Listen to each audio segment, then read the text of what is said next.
Hi, Sessums and Slagle fans. This is Tom, aka Chairwolf. I'm co-author of an upcoming and free 250-page story on Sessums and Slagle. I also run the Jack Sessums YouTube channel. Jack's family and friends, Pete Slagle and others involved, have graciously provided hours of videotapes and photographs from their collections, and we're working to upload as much of it as possible and with proper context. This video of their miniature work for this episode of Knight Rider is one of many more videos to come on the Jack Sessums YouTube channel.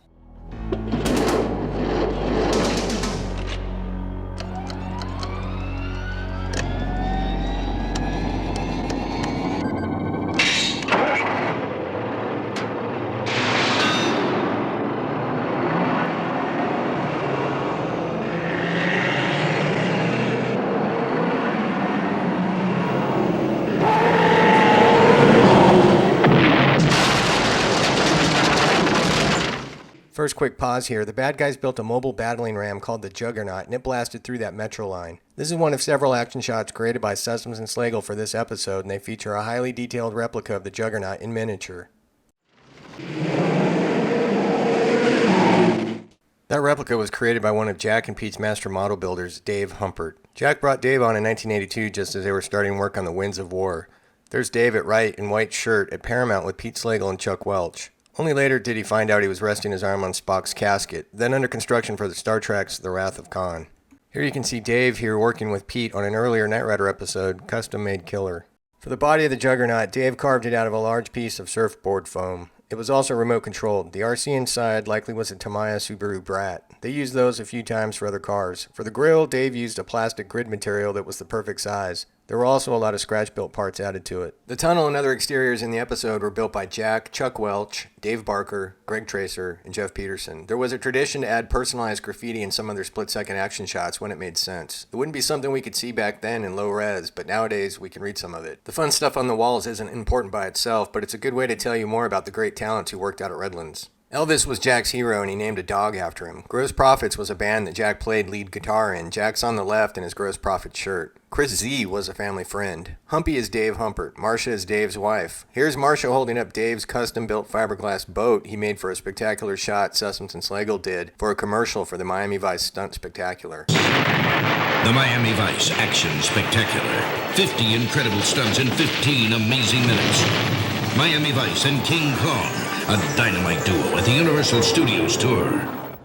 Yes, a camera lens was harmed in the making of that shot. You can read all about how they got the boat to jump through a massive fireball and right into the lens in our upcoming and free 250-plus page story on Sessums and Slagle. The company also created the other gag, the Hughes 500 gunship crashing into a fireball behind the drug warlord compound. They dropped the helicopter from a wire so it would crash exactly where Pete rigged the explosions. Dave Humpert also built the 1/8 scale custom Corvette with Daytona body to match Sonny's prize sports car when it's destroyed by a bazooka in a Miami Vice episode. Pete was on pyro for the shot. Now back to the night of the Juggernaut.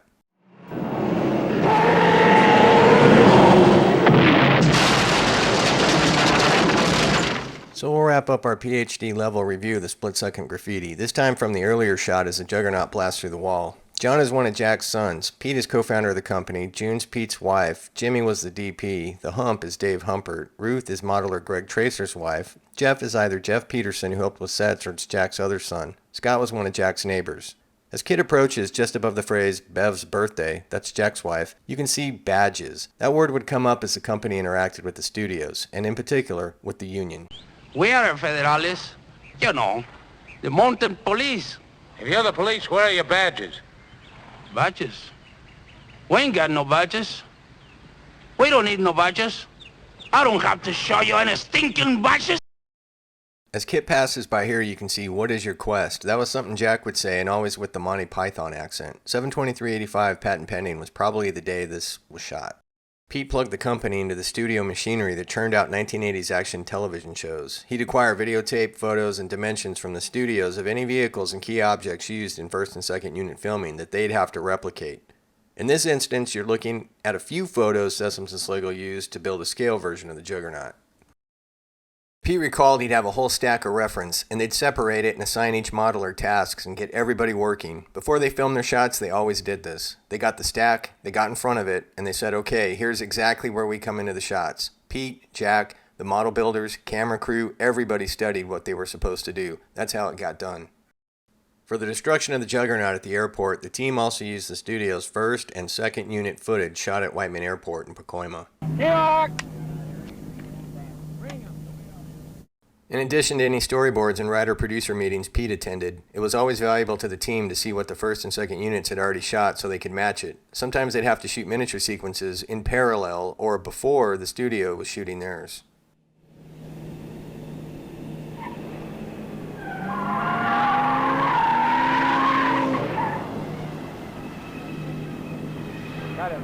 Jack had several detailed set pieces as part of his inventory that he'd rotate into shots in various shows when needed. In this case, I believe the large hangar in the background when Juggernaut blows up in the episode was originally built by Sessums and Slagle for an extended aerial dogfight in the 1982 television show The Powers of Matthew Starr.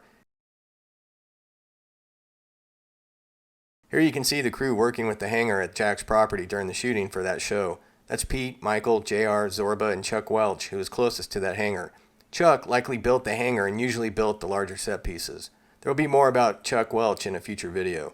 The hangar, like other set pieces from Jack's inventory, often pop up in other action TV shows before and after this Knight Rider episode.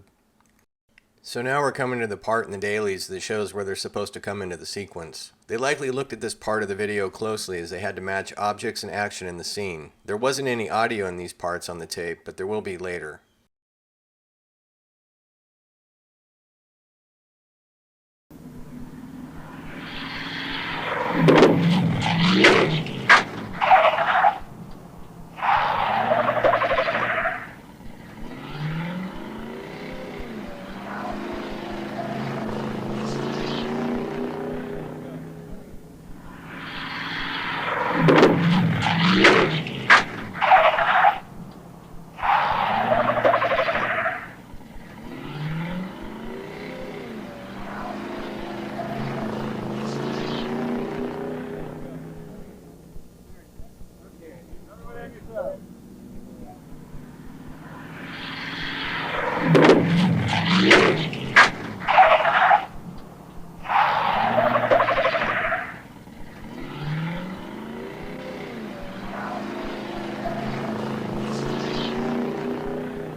This is medium, that's rare. Ready.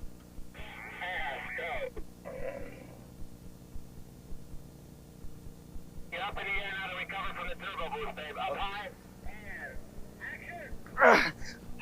The berm, Gary, on the berm. So with all this in hand, Sessums and Slagle built the set and got to work.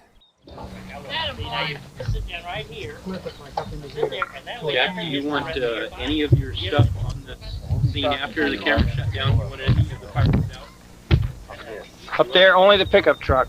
Only the, not the gas truck, just the pickup over here. Yeah, Okay.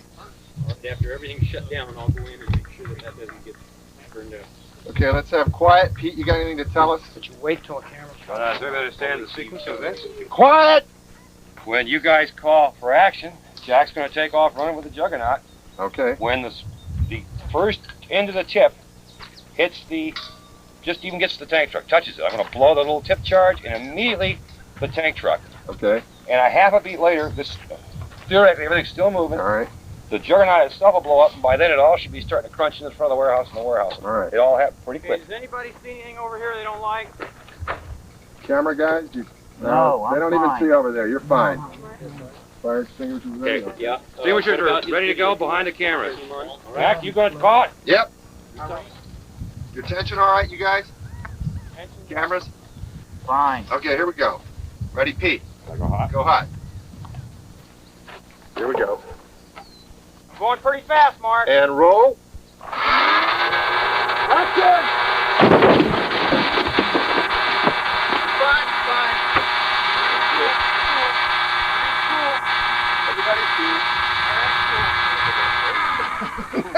Put the fire out. Maybe we can save the RC skid in the Turn car. right into that sucker, Pete.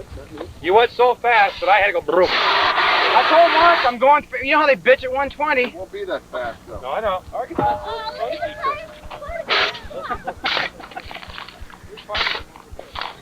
Oh, don't move anything. Let's get a picture. No, let's get the picture right here. I had to make sure the Juggernaut blew before it got all the way in. Aftermath. No, because all I got is The roof is way down here. I told you I would. I checked it out.